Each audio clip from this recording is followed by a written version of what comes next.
नमस्कार,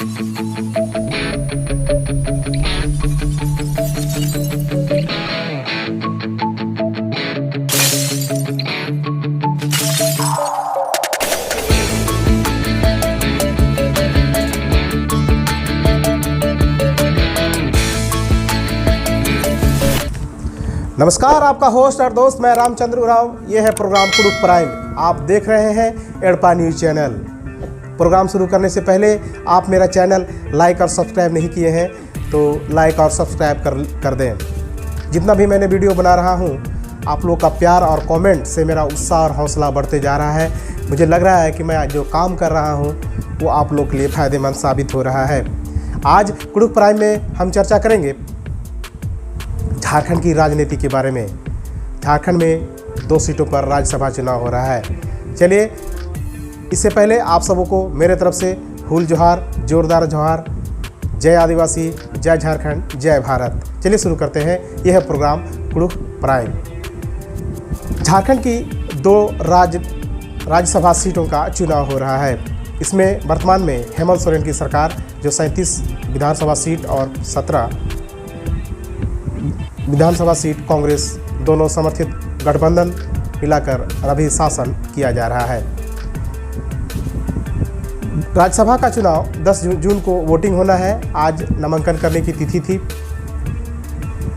राजनीति कहा जाता है कि कोई अपना नहीं होता है। आप भी जानते हैं, हम भी जानते हैं।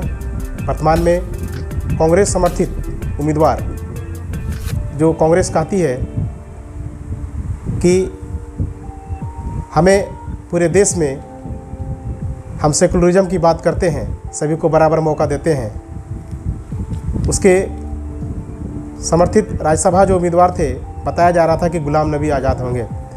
उसकी बात बाद में करेंगे। पहले हम जेएमएम की बात करते हैं। 37 सीट लेकर जेएमएम अभी सत्तासीन है। उन्होंने महुआ माझी को, जो लेखिका है, राज्यसभा के लिए उम्मीदवार बनाया है और वे आज पर्चा दाखिल कर दी। और भाजपा की तरफ से आदित्य साहू को उम्मीदवार बनाया गया है। अब खुलकर बातें ये आ रही है कि कांग्रेस को अपना मनपसंद राज्यसभा उम्मीदवार नहीं मिलने के बाद कांग्रेस नाराज दिख रही है। सोशल मीडिया ट्विटर अकाउंट पर दीपिका सिंह पांडे ने क्या ट्वीट किया है, उसके पहले मैं झारखंड कांग्रेस के जो प्रभारी हैं अविनाश पांडे, उन्होंने कहा कि कांग्रेस को सीट नहीं मिलने से वो काफ़ी नाराज़ हैं और हेमंत सोरेन जो गठबंधन धर्म नहीं निभाया है, हो सकता है उसकी पार्टी जो है, जो कांग्रेस के जो मंत्री हैं, वो इस्तीफा दे सकते हैं। उन्होंने कहा कि हेमंत सोरेन को अपना वादा याद रखना चाहिए। खैर, जो भी हो, अभी हम बात करते हैं दीपिका सिंह पांडे अपने सोशल मीडिया अकाउंट ट्विटर पे क्या लिखा है। प्रदेश में एक नए तरह की राजनीति चल रही है। आप जिसके साथ मिलकर सरकार चला रहे हैं, उसके साथ ही छल कर रहे हैं। आप पर जांच का दबाव है, हम भी जानते हैं, लेकिन गठबंधन धर्म के नाम पर अधर्म बर्दाश्त नहीं होगा। ये ट्वीट दीपिका सिंह पांडे की है। आइए सुनते हैं दीपिका सिंह पांडे ने क्या कही इस संदर्भ में। उसका मैं वीडियो सुनाता हूँ, ऑडियो क्लिप। से और या फिर जिस तरीके से जेएमएम ने अपना राज्यसभा का प्रत्याशी घोषित किया है, उसमें जो मैडम के साथ अंदर बातें हुई वो तो हम लोग नहीं जानते। उसके बावजूद आज राज्य के हर कांग्रेस के कार्यकर्ता, विधायक छोड़ू के, राज्य के हर कांग्रेस कार्यकर्ता को इसमें हमारे राष्ट्रीय अध्यक्ष का अपमान करता है।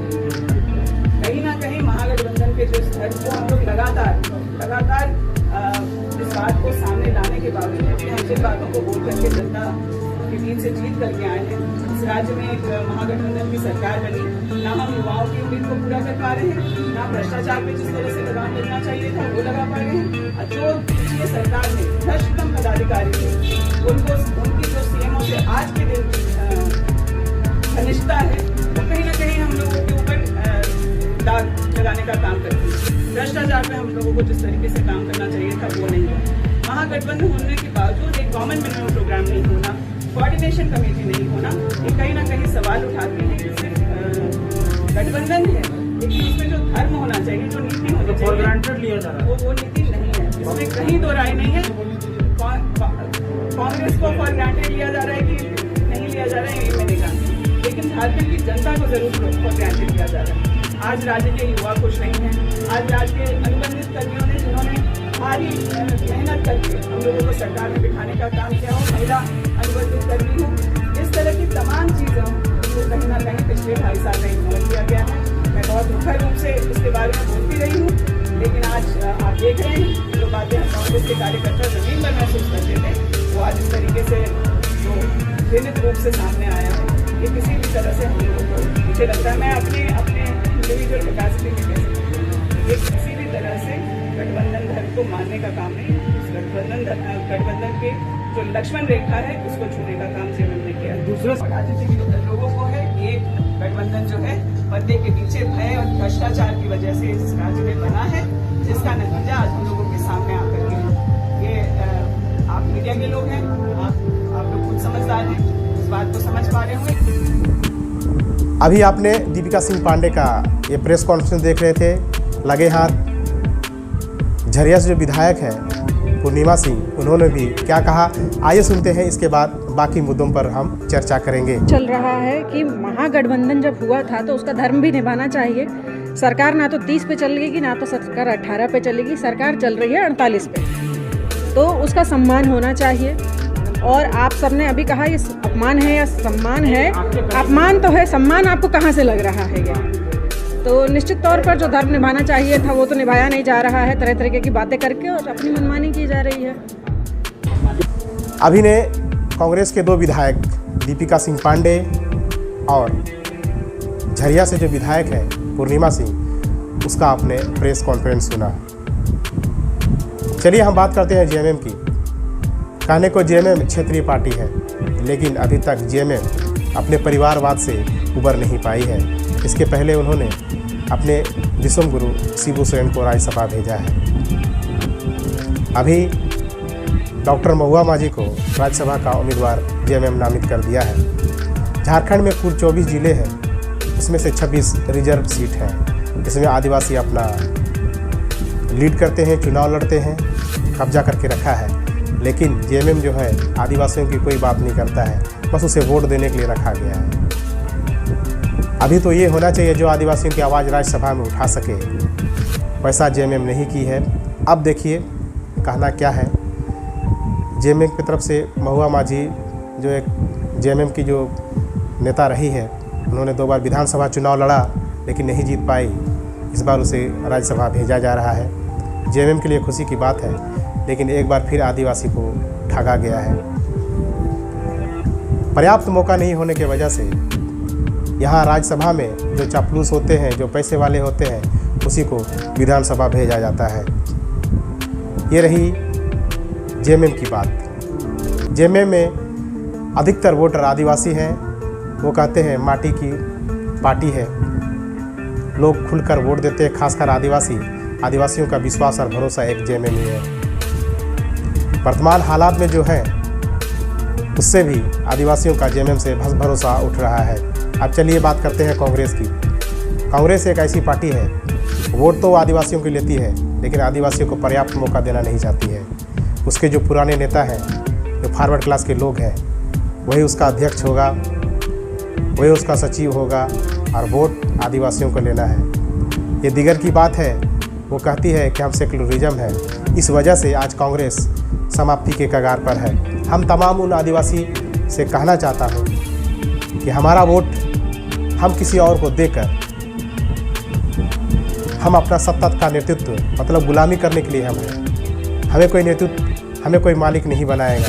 ये बात हम आदिवासियों को समझ जाना चाहिए। वर्तमान में आज़ादी के 70 साल होने को हैं, अभी तक कोई ऐसे सांसद भवन में, लोकसभा में, राज्यसभा में ऐसे कोई कद्दावर आदिवासी नेता जो नहीं है, जो आदिवासियों की हक संसद भवन में आंखों में आंखें डालकर न्याय और अधिकार और हक की बात कर सके। आज 70 साल होने को है, लेकिन 5वीं अनुसूची आदिवासियों को नहीं मिल पाया है, अपना अधिकार नहीं मिल पाया है।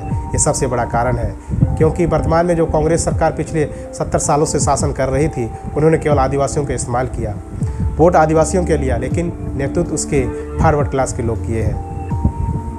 आज भी कांग्रेस ख़त्म होने के कगार पे इसलिए है कि जो फॉरवर्ड क्लास के नेता जो लोग थे वो सारे भाजपा में चले गए हैं। कांग्रेस ख़त्म नहीं हुई है, कांग्रेस वहीं पर वहीं के वहीं है, लेकिन उसकी विचारधारा जो है, जो लोग थे वो तब्दील हो गया है। फॉरवर्ड क्लास के लोग बस उसको कुर्सी, पैसा, दौलत और शोहरत से मतलब रहता है, उसका विचारधारा से कोई मतलब नहीं रहता है। उसे बस आदिवासियों दलितों का वोट चाहिए, कुर्सी चाहिए, पैसा चाहिए। ये आदिवासी दलित कब तक इस बात को हमारे समझ पाएंगे। बड़ा अफसोस लगता है कि हम अपना वोट देकर हम अपना हक अधिकार के लिए भी लड़ाई नहीं लड़ सकते हैं। वर्तमान हालात में राजनीति में किस तरह से करवट लेती है ये देखने वाली बात होगी। आज मैं आपसे रूबरू होकर आंखों में आंखें डालकर मैं ये कह सकता हूँ कि हमें अपना वोट केवल आदिवासी को ही देना चाहिए। जब तक हम अपना वोट, अपना कीमत नहीं पहचानेंगे तब तक हमें लोग इस्तेमाल करता रहेगा, चाहे भाजपा हो, चाहे कांग्रेस हो, चाहे झारखंड में जेएमएम की सरकार हो। अभी वर्तमान में जेएम के आगे पीछे वो फॉरवर्ड क्लास के लोग ही हैं, वोट आदिवासी दिए हैं, लेकिन वैसे लोगों को रखा गया है जो 20 वोट जेएमएम को नहीं दिलवा सकते हैं। ये सबसे बड़ी आदिवासियों के लिए विडंबना है। जिस हिसाब से राजनीति करवट ले रही है, इससे कुछ आदिवासी, झारखंड के खास करके आदिवासी या भारत के आदिवासी हो, उसको सीख मिलने लगी है। कहा जाता है कि जब तक आदमी को ठेस नहीं लगता है तब तक वो उसे होश नहीं आता है, याद नहीं आता है मुझे ठेस क्यों लगा। ये ठेस लगना भी एक सीख देने के बराबर है। चलिए आज के लिए इतना ही।